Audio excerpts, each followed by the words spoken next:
is still 6 votes behind, but now it's closure and I feel a lot better. A Logansport recount confirms that the results from election night were accurate.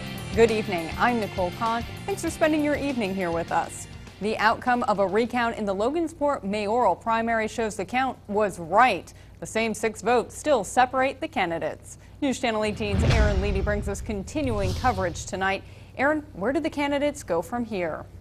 Nicole, Democratic incumbent Mike Fincher will remain on the ballot for the general election this fall, but his primary election opponent, Charlie Hastings, who requested the recount, might be on the ballot as well. Very confident that the election would turn out the same. Logansport Mayor Mike Fincher admits he was a little nervous during a recent recount.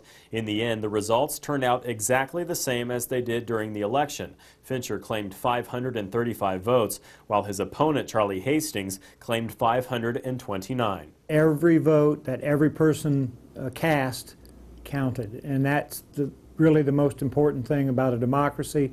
Is if you go vote, it counts. Hastings says his decision to request a recount was all about closure. He admits he feels a lot better now that it's official. I won't always wonder if, gee, was there a mistake, and there was no mistakes because I watched the recount and everything came out like it was. Hastings isn't even sticking with his own party for the general election. Instead, he'll endorse Franklin, who sits on the Republican ticket. I'm endorsing Ted Franklin for mayor. He's a Republican, but he stands for a lot of things that I stand for, and I think we need a new direction in Logansport, as evidenced by the last 8 years. Fincher says during Hastings' tenure on the city council, his voting record seemed to be in line with Fincher's mayoral agenda.